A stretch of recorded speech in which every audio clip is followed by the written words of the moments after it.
BNP জাতির সাথে দেওয়া কথা রাখে নাই। আমরা বিএনপিকে বলছি দেশ এবং জাতির স্বার্থে আপনারা ভুল করছেন, আপনারা ভুল সংশোধন করে জনগণের কাতারে আসুন, জনরায়কে সম্মান করুন। জনরায়কে সম্মান না করার পরিণতি কি হতে পারে দফায় দফায় দেখার পরেও যদি শিক্ষা না হয়, জীবনেও আপনাদের শিক্ষা হবে না।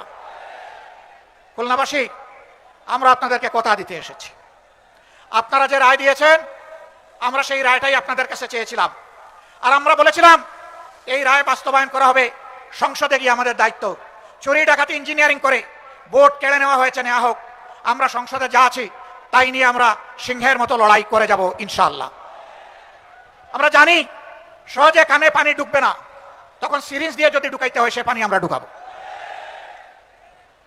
যদি ফয়সালা সংসদে না হয়, তাহলে যেখানে কথা বলতে মাননীয় স্পিকার বলতে হয় না, যেখানে কথা বলতে স্পিকারের অনুমোদন লাগে না, সেই খুলনার মাঠ, বরিশালের মাঠ, চট্টগ্রামের মাঠ, কুমিল্লার মাঠ, সিলেটের মাঠ, ময়মনসিংহের মাঠ, রংপুরের মাঠ, রাজশাহীর মাঠ, বগুড়ার মাঠ, সব জায়গা থেকে আগ্নেয়গিরি তৈরি হবে। এই আগ্নেয়গিরির দাবানলে সমস্ত আবর্জনা পুড়ে সারকার হয়ে যাবে। আমরা চাই না দেশে কোন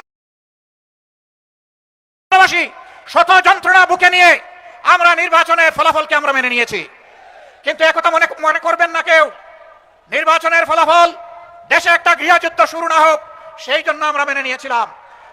আমরা কারো বাপদাদার চক্রাঙ্গানিকে আমরা পরোয়া করব না, অন্যায়ের কাছে আমরা মাথা নত করব না। আমাদের নেতৃবৃন্দ হাঁটতে হাঁটতে ফাঁসির তক্তায় দাঁড়িয়ে মুচকি হাসি দিয়ে আমাদেরকে শিখিয়ে দিয়েছেন, জাতির জন্য প্রয়োজনে তোমাদেরকে ওই মুচকি হাসি দেওয়ার জন্য তৈরি থাকতে হবে। খানজাহান আলী শাহ মখদুম, শাহজালালের এই বাংলাদেশে জনগণ সেই মুচকি হাসি দেওয়ার জন্য প্রস্তুত। আমরা কোনো আধিপত্যবাদের কাছে মাথা নত করব না। সরকারকে স্পষ্ট বলে দিচ্ছি, যদি এই দেশবাসী এবং আমরা দেখতে পাই আধিপত্যবাদের সামনে আপনারা মাথা নত করছেন, আপনাদেরকে আমরা ছেড়ে কথা বলবো না। সাবধান, 20 কোটি মানুষের 24 কোটি হাত আজ প্রস্তুত। সীমান্তে সুড়সুড়ি দেওয়া হচ্ছে। পশ্চিমের নামে একটা দেশ তাদের নাগরিকদেরকে অবৈধভাবে আমাদের দেশে ঠেলে দিতে চাচ্ছে। আমাদের মুষ্টিমেয় বিজিবি সদস্য সীমান্তে যখন দাঁড়িয়ে গেছে, জনগণ তখন তাদের ডান হাতে পরিণত হয়েছে। এই ডান হাত সারা বাংলাদেশের 20 কোটি মানুষ। অতএব আমরা চাই না আমাদের কোনো প্রতিবেশীর ঘুম এবং শান্তি কেড়ে নিতে, আবার কোনো প্রতিবেশী আমাদের দিকে তাদের কালো হাত বাড়াক, ওইটাও আমরা চাই না। যদি কেউ আমাদের দিকে কালো হাত বাড়ায়, মহান আল্লাহর উপর ভরসা করে বলছি, সেই কালো হাত ভেঙে দেওয়া হবে ইনশাআল্লাহ।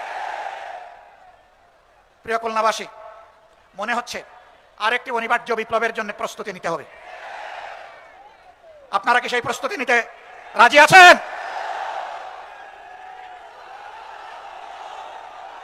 সম্মানিত বন্ধুগণ, এই বিপ্লব কোনো দলকে ক্ষমতায় বসানোর জন্য নয়, কোনো গোষ্ঠী এবং পরিবারকে তুষামোদ করার জন্য নয়, কোনো আধিপত্যবাদের কাছে মাথা নত করার জন্য নয়, বরঞ্চ দুনিয়ার বুকে স্বাধীন সার্বভৌম রাষ্ট্র হিসাবে সম্মান, ইজ্জত, শক্তি, সাহস নিয়ে মাথা তুলে দাঁড়ানোর জন্য হবে আগামীর বিপ্লব ইনশাআল্লাহু তাআলা লাজিম।